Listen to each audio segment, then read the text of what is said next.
Hello and welcome back to the session.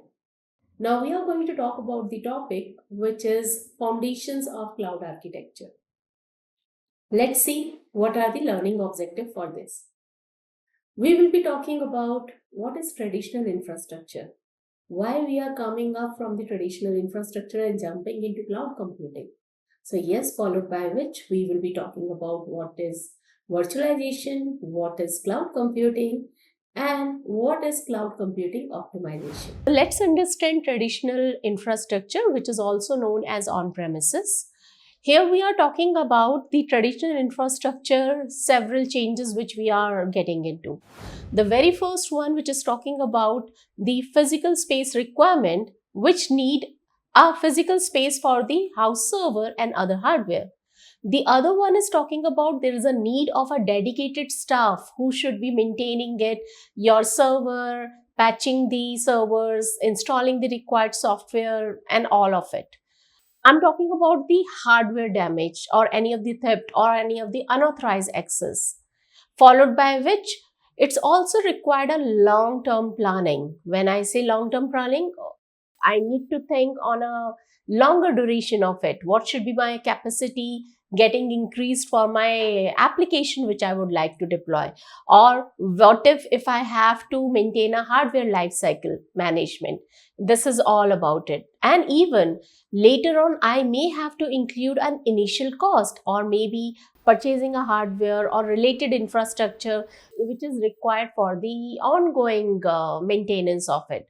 For example, right now in my data server, I'm maintaining bunch of some server. However, those bunch of server may not be required in upcoming 4 or 5 or 10 years. What I'm going to do about it? Followed by which, yes, provisioning the capacity based on the theoretical maximum peak is not a very good idea, which means I'm talking about some of the on-demand scenarios. What if my marketing team decide to go global on the product? Right now, I'm covering only one geographical area, which I know what will be the strength. However, what if I go global? What if my product is being reached out across by all the kids and maybe the women's, maybe by the men? So I cannot predict the volume which I will be facing for my application at the point. So those are some of my challenges on premises. However, now let's discuss, before we directly jump into the cloud computing, it's important for you to understand this concept. What is virtualization? Why it is important? What are the some of the important concepts which I should be considering? And what are the benefit of using it? Having said that, let's understand virtualization. What is that all about? Now, when I talk about a virtualization, it's a technology which is helping me to create a virtual representation of my server, my databases, my storage, my networking. You name it and you have it, which means physically you are not maintaining them. However, you have something which is supporting you to increase the volume as and when required for your storage, for your server, for your networking, for your databases and everything. Which means I'm talking about something as a physical machine but in a virtual environment. Don't worry, let me explain you this concept in a much more simpler way. First thing first, you need to understand then when I'm interacting with my actual hardware, which is sitting somewhere in my data center, a data center which may have a bunch of servers sitting in there, and I need to occupy one of the server to deploy one of my application. Now I know there's a physical machine which is sitting somewhere in the data center, and I just need to take a control of that machine and deploy that application. As easy it is. But what if think about it? You don't have any space available right now in the server. It's getting into a place that I'm not aware whether that has the occupied. I may have to reach out to my infrastructure team to find out the capacity, the occupancy, the availability, taking the downtime and whatnot. However, when we talk about the virtualization, this is going to help you to deal with multiple situations. So let's understand one thing in here which is talking about In terms of virtualization, I'm talking about three use cases. Let's say I have a company which is right now dealing with three different functionality. One, I need an email service which should store my business related transactions. The other one is I'm talking about a customer facing application, and I have a internal application which is taken care by my internal employee. This is my internal application supporting the business. Now, each one of these functions required a different infrastructure requirement. This email application required the storage capacity should be available. It required the storage and it should be running in Windows operating system. This one is requiring the Linux operating system and should have a higher processing power. This one is requiring the iOS. So this is talking about Windows, this is talking about Linux, and this is simply talking about a very different operating system. In that case, I know that can I run all of it in one single server? Yes, why not? Using the hypervisor, using the virtualization, which means what I'm doing, I'm using the same server, however, dividing the capacity and occupancy of that based on the different operating system and then accordingly deploying my application. So therefore, the importance of virtualization will come in place. Now, what are some of the important concepts you should be aware of? It is running on two of the very important concepts. One is your virtual machine, other one is the hypervisor. Now, when I talk about the important concept, let me take you back to the whiteboarding and let's talk about these are the two things which we are talking about, virtual machine and the hypervisor. Let's understand virtual machine. It's a software-based computer that is running on an actual physical computer. However, that is altogether a separate operating system and the computer resourcing for it. For example, in my physical server, okay, I have an occupancy of 100 GB of RAM. However, this virtual machine will be only consuming the 10 GB of RAM. This is what I'm talking about. Now, if this is taken care of, what about the hypervisor? Hypervisor again is a software component that manages the multiple virtual machines. Okay, so here I can take care of multiple virtual machine using this software component. So to getting started with this is important that you should understand what are these terminologies. Now, since we have understood what is virtual machine and what is hypervisor, let's understand the benefit of virtualization as well. So it's provide you a several benefit for your organization. The number one is the efficient resource use, which means it's improved the hardware resources and that used in your data center. Instead of running multiple server across which are consuming your electricity, network and everything, what we are doing, we are running only one server, and within that one server, I'm running an hypervisor, which is taking care of multiple virtual machine. It is also helped me to do the automated IT management. That is also one of the other benefit of using virtualization. So it is going to give you the faster disaster recovery as well. Why so?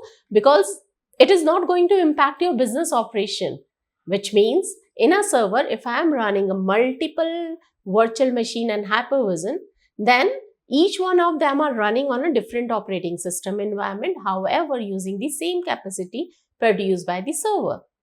So it is maintenance. The maintenance is really very easy. Now let's understand how does virtualization work. As I told you earlier, what are the two important concepts of virtualization? We have the virtual machine and hypervisor. These two are supporting on the virtualization as well. Virtualization uses a specialized software which we call as an hypervisor, and it is going to create a multiple cloud instances. It can be your virtual machine, it can be your EC2 instances, it can be anything. But here we are talking about one single physical server is taking care of multiple layer of operating system using the same compute resources. So, but how this virtualization is different from the cloud computing? Cloud computing, please understand, cloud computing is on-demand delivery of computing resources, which means over on the internet, I will only pay whatever I have used. So that is also known as pay-as-you-go model. So cloud computing is when I need a particular resource, I will block that, I will use that, and I will be only paying whatever amount of resource and whatever number of hours I have used for that resources. However, when we talk about the virtualization, it's still there in my own data center under the traditional infrastructure on my premises. However, that resource is keep on running on my local data center environment. The cloud computing benefit is it's provide you pay as you go model. So that was about the virtualization. Now let's understand what is cloud computing. As I told earlier, cloud computing is providing you a way of using the hosted services. That hosting services can be your data storage, can be your server, can be your databases, can be your application, can be your software platform. It can be anything. It's a combination of it. And all of it is running over on the internet, which means what? What if I want to get an access to any one of these resources? Either I am on my mobile or on my laptop or my desktop, I can get an access of these services from anywhere. So it is always available at any time, anywhere. So in short, if you want to remember cloud computing, keep these two terminology remember in your mind: anytime, anywhere. Okay. Now you will say, Disha, this is also possible with the on-premises. No dear, I will explain you that later on. But when we talk about on-prem, what if your entire building is on fire? Your services, your applications are still available? No. But when we talk about the cloud computing, there it is. Yes, because whosoever is providing you the cloud services, they are responsible for maintaining your data and application in terms of placement of your servers. So, instant, you are not storing your files on your local machine, you are storing it in your storage device, which is a part of your cloud computing. Now, let's even understand what are the different type of cloud computing. So, we have classified cloud computing in two different categories. The classification has been done based on the deployment and based on the service model. When I talk about based on the deployment, which is mean that I'm going to classify it further on whether I'm looking for a private cloud or a public cloud and a hybrid cloud. Please do not get worried. I'm going to explain each one of these terminology to you with the use cases so that you can understand when which particular thing needs to be used. And at the same time, I'm also categorizing a cloud computing model based on their service. Those are infrastructure as a service, platform as a service, and a software as a service. Now let's understand each one of them in a very simplest form of. So when I talk about private cloud, it's like a cloud computing service only where I'm getting the storage, compute, networking, all of it, but it is like providing and offered a very private IT network only to my organization, only to my set of people. However, in the public, you are sharing the resources with others, which means If I'm talking about public, if I'm going to deploy one of my application which might be deployed somewhere in particular region, maybe East US, then that server might be even shared by some of the other organization and other people around the world, which I might not be aware, which they might not be aware, but still we are sharing the same space. It's something very similar to the co-working space. However, private is a complete setup or complete floor you have hired from that building. But the public one is the same floor is being shared by rest of the other people who are working on that particular floor. Hybrid model is like something which I'm combining. For some set of services, I'm going for private cloud, and for some set of services, I'm going on a public. So I can combine it and use it like this. Now let's understand based on the service model, where we are talking about the categorization based on infrastructure as a service, platform as a service, and software as a service. Let's understand in a very simplified form. What if you are you would like to do like a shift from your on-premises server to the cloud infrastructure? So what you will do? You would like to move everything around. Everything means instead of maintaining your own data center where you require the resources to maintain that, you have directly moved into the infrastructure as a service, where your resources are still maintaining that, but instead of their own physical data center, they are using the cloud provided data center services, which means it is a kind of an infrastructure where the responsibility has been distributed among the cloud provider and the person who is going to consume those services. However, platform as a service is talking about that, okay, I'm not going to take care of the infrastructure management. I will be only developing my core software and will be deploying that in the environment. So here you are just going to purchase a plan which is going to provide you a set of environment which is required to deploy your application. So platform as a service is providing you a development and deployment environment in the cloud which allow a user to develop and deploy your application there. So it is also getting into a pay as you go model. Followed by which then we have a software as a service, which means what if I am a startup company? In that case, I don't have the set of developer, I don't have the infrastructure team.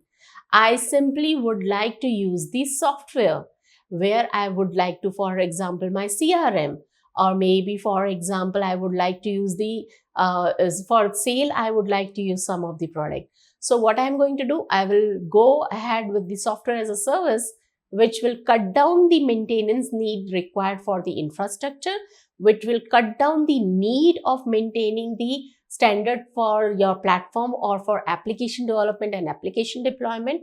There is no need of spending your time and money onto this. However, you are directly using the software on the cloud environment. So that was a quick thing about the type of cloud computing. So looking at this, now what are the benefits of using cloud computing? These are some of the benefits. It will give you the flexibility, infrastructure as a software, allow you to easy adoption of need and requirement, which means what? I can adjust the server capacity as and when required. For example, there is no need of running 10 server at the same point when I can only consume 1 or 2 server to run the same application, which means my application deployment which has been done, and we are going to discuss about it more in upcoming module and session, where I will be talking more about load balancing and how you are going to upscale and downscale your infrastructure need. But for now, just understand the flexibility is about getting your requirement change on a fly based on the traffic. It is going to increase or decrease your servers. Then we talk about the rapid changes, which means you can deploy a new version of your application server anytime, anywhere, without getting worried about that, okay, I need to give the configuration to my infrastructure team who will purchase the server and then establish the servers so that I can do my deployment on my server. No, there is no need of doing so. Again, it is cost effectiveness, which means I'm going to pay as I go, which means whatever resources I'm going to use, either it is compute, storage, I will be paying based on the uses which I have done. Okay, there is no need to be worry about that my resources are standing, sitting idle. No, automatically that will be shut down, or when it will find that resources are sitting idle. Followed by which, yes, elimination of your manual tasks will be taken, because now we are going to talk about more infrastructure as a code, automation, monitoring, everything is automated.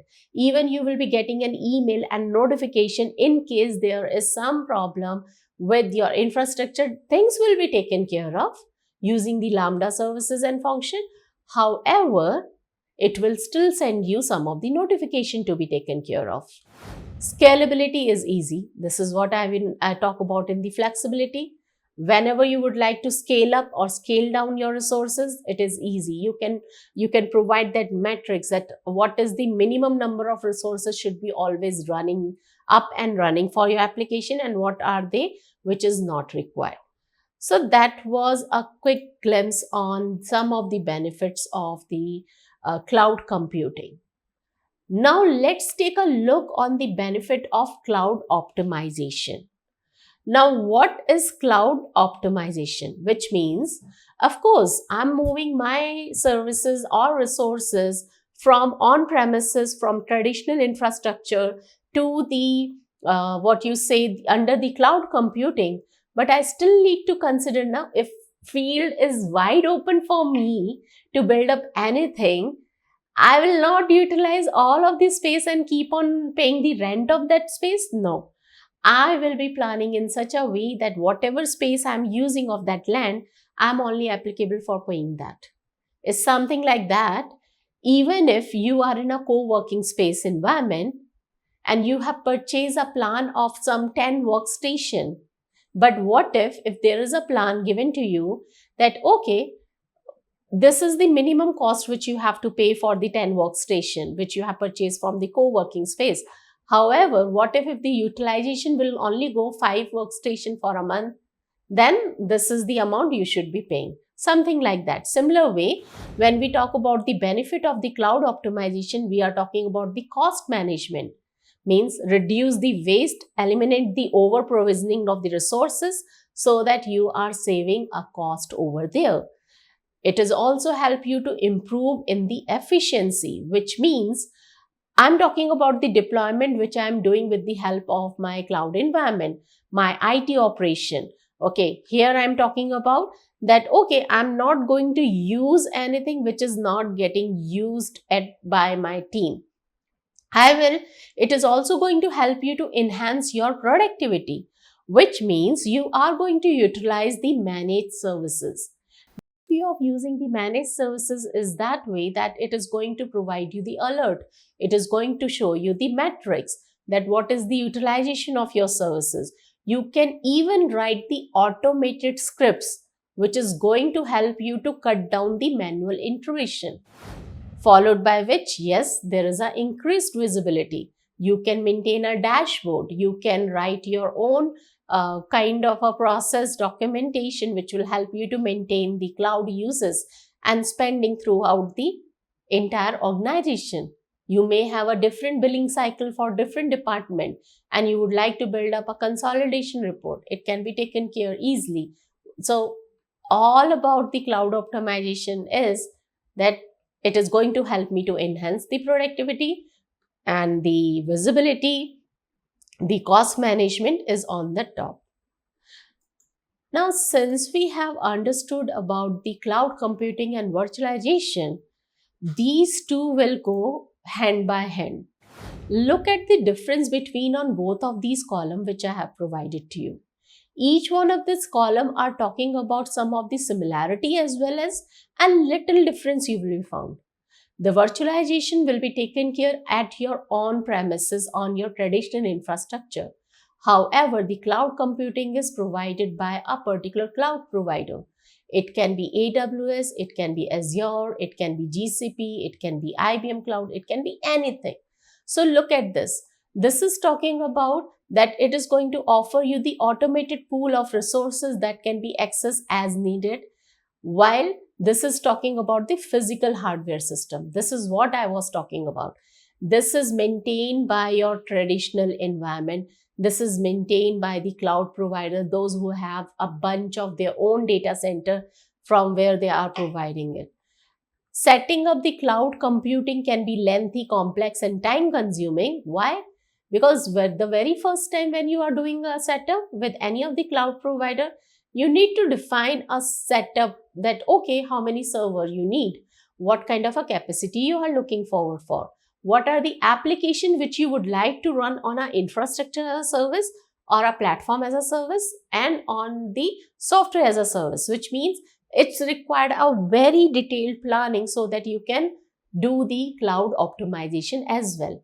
However, when you are looking for a setup of virtualization, it is very easy and quick. Why? Because you have your own data center. And so on, the other points are talking about the storage capacity, the expenses, and the dedicated hardware components and all. So that was a very quick lesson on the foundation of your cloud computing. I see you in the next session now.